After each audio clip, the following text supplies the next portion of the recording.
Audiobook número 1, canal Mundo FIV, leitura e narração, Luiz Fernando Pina de Carvalho. Tratado de Obstetrícia Febrasgo, capítulo 10, Assistência Pré-Natal. Exposição a agentes físicos, químicos e biológicos. Dos autores Juliana Esteves, Luísa Moreira de Ávila. Introdução. A exposição ambiental está envolvida na morbimortalidade da saúde infantil. Cerca de 3 a 4% dos recém-nascidos são diagnosticados com má formação ao nascimento, incluindo fenda palatina, ausência de membros, adactilia, polidactilia, anoftalmia ou microftalmia, defeito do septo ventricular, defeitos do tubo neural, entre outros. A maior parte dos defeitos de desenvolvimento possui etiologia complexa, envolvendo questões genéticas, ambientais e a contribuição de fatores sociais. A exposição materna a fármacos, drogas ilícitas e alguns compostos químicos e ambientais representa 6% dos defeitos humanos ao nascimento. Teratologia é o estudo de desenvolvimento anormal do feto e apresenta algumas categorias que envolvem o agente ao qual uma gravidez foi exposta. Nessas categorias estão as drogas, as exposições a drogas, agentes químicos, agentes infecciosos e agentes físicos. Por exemplo, radiação ionizante, fatores mecânicos e calor. E ainda fatores maternos ou metabólicos, como por exemplo, diabetes e fenilcetonúria. Não é incomum que durante o período gravídico o feto seja exposto a diversos agentes teratogênicos, o que torna difícil precisar o risco causado por essa exposição. Aproximadamente 90% das gestantes nos Estados Unidos estão em uso de uma ou mais medicação, sendo 70% no primeiro trimestre. Guidelines para toxicidade reprodutiva e pré-natal tradicionalmente se baseiam em estudos experimentais menores, realizados em animais e em estudos com análises retrospectivas ou observacionais. Desta forma, a extrapolação de dados para a espécie humana é um aspecto desafiador e contínuo do desenvolvimento da toxicologia. Contexto histórico. Embora as pesquisas relacionadas às alterações morfológicas encontradas ao nascimento sejam realizadas com estudos experimentais, os estudos observacionais encontram-se ainda enraizados. Historicamente, a observação de embrião foi feita e relatada por Aristóteles no século IV a.C. No século XVIII e início do século XIX, John Fried Meckel, Etienne Geoffroy, Sten Hillary e Charles Farré, entre outros, iniciaram os estudos do desenvolvimento do feto utilizando os métodos científicos. No início do século XX, a teratologia experimental começou a vincular defeitos do desenvolvimento a hipóxias, infecções, radiações, distúrbios nutricionais, consumo de álcool e a exposição a químicos. Essas observações foram resumidas nos princípios da teratologia de Wilson, que introduziram, entre outros, os conceitos: interações gênero-ambiente, janela de suscetibilidade, mecanismos de ação, a relação entre a dose e resposta com a teratologia experimental. Embora os 6 primeiros principais originais ainda estejam válidos até hoje, avanços na tecnologia têm mudado algumas concepções. Princípios da teratogênese humana. A seguir, encontram-se listados alguns dos princípios atuais relacionados à teratologia.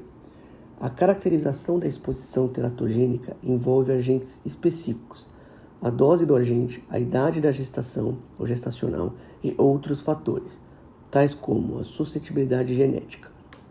A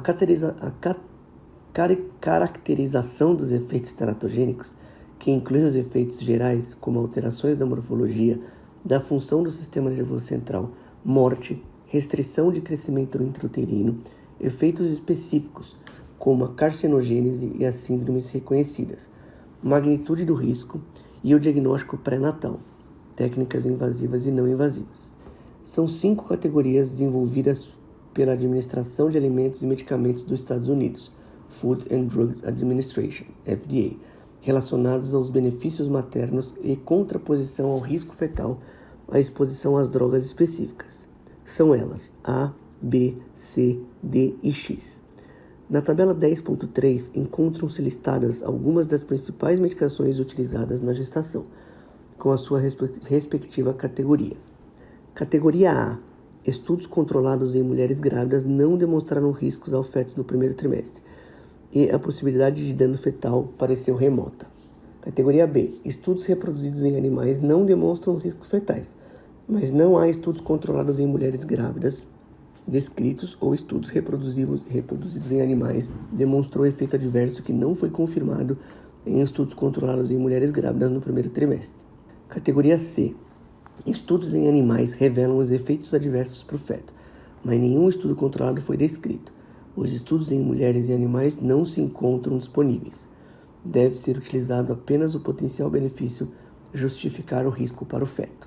D. Há evidências positivas de risco fetal, mas os benefícios para o uso da gestação pode ser aceitável a depender do risco. Categoria X. Contraindicado na gestação. Estudos em animais ou humanos mostram-se anomalias fetais ou existe evidência de riscos fetais baseados em experiência ou os dois, e o risco fetal claramente supera os benefícios. Tabela 10.1. Caracterização da exposição teratogênica. Agentes. Natureza química físico-infecciosa, toxicidade inerente ao desenvolvimento, capacidade de produzir outros tipos de toxicidade para a mãe. Dosagens para o embrião. Dose materna, exposição, rotina, absorção materna, metabolismo, transferência placentária. Período da gestação. Entre a concepção e o início da embriogênese, período fetal. Outros fatores. Suscetibilidade genética materna, suscetibilidade genética do feto, outras exposições simultâneas, doença materna ou outras condições associadas à exposição, avaliabilidade dos testes quantitativos e magnitude da exposição materna. Qualquer medicação ou produto químico fornecido à gestante é capaz de atravessar a barreira placentária, a não ser que durante essa passagem haja alteração ou destruição deste produto. O tamanho molecular e a sua solubilidade lipídica também interferem neste processo. O início da transferência placentária entre gestante e feto ocorre entre a 5ª e a 7ª semana de gestação. Para substâncias com baixo peso molecular, a transmissão da placenta para o feto é baseada no gradiente de concentração. As anomalias anatômicas representadas por malformação ou interrupção da gestação são óbvias, por serem fisicamente identificadas. No entanto, mudanças funcionais ou de comportamento do feto, recém-nascidos ou na infância, são mais difíceis de serem associados ao risco teratogênico. Fármacos e produtos químicos. Álcool, risco D ou X, categoria D ou X. Cocaína, C, X. Tolueno, X.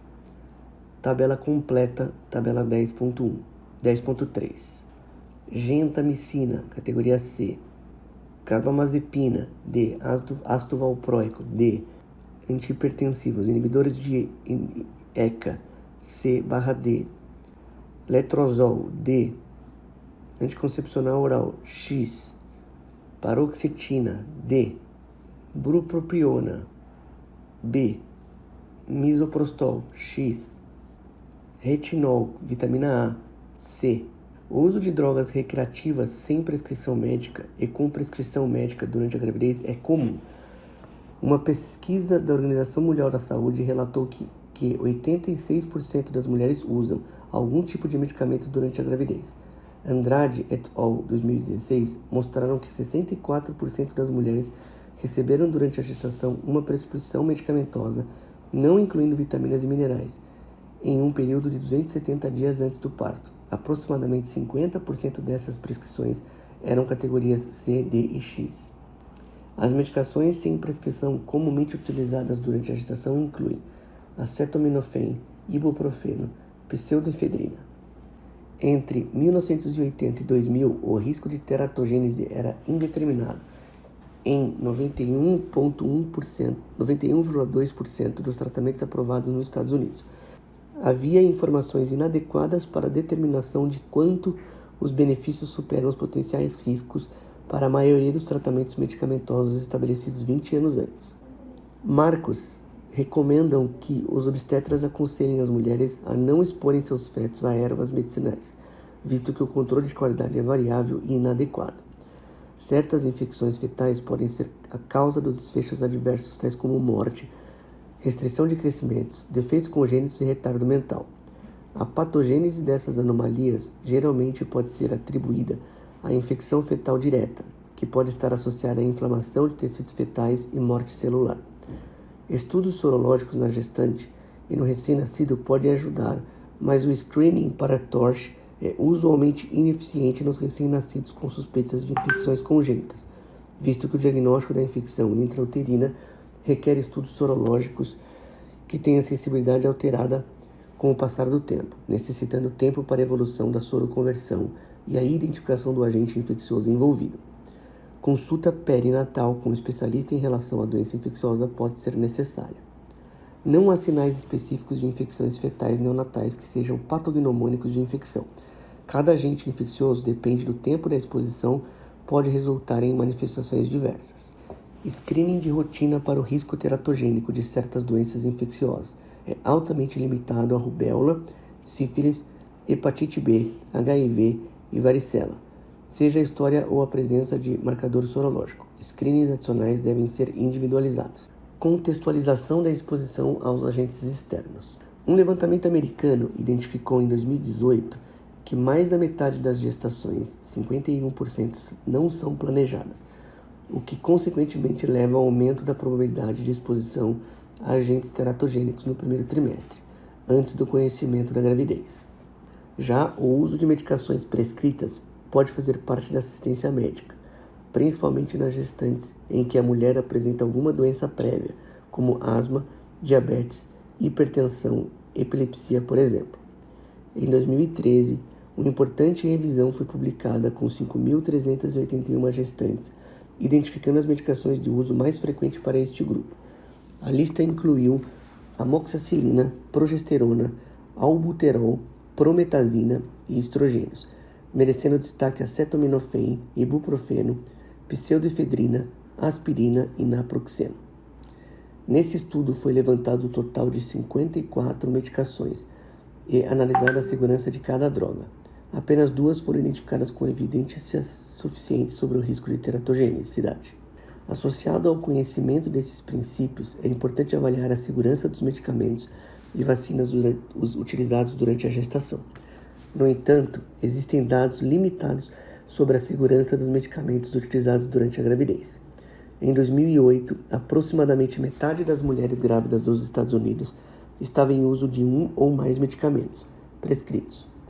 Uma revisão recente dos medicamentos prescritos aprovados pelo FDA mostrou que o risco teratogênico era indeterminado em 97,7%.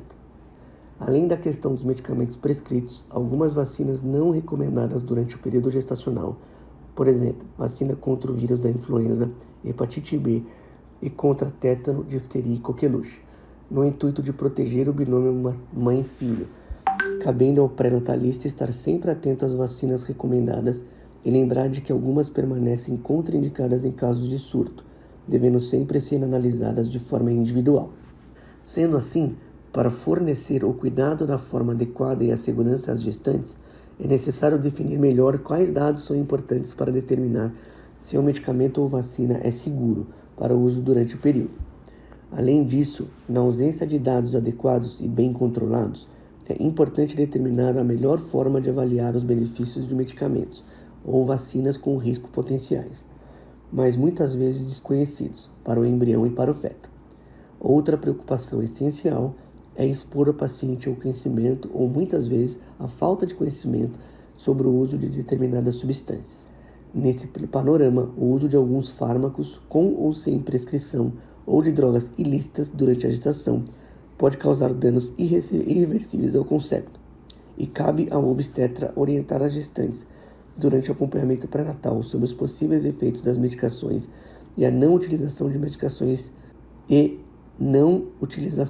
medicações sem prescrição. Cabe ainda a orientação de que sejam utilizados produtos que não foram fiscalizados por órgãos competentes. Bibliografia.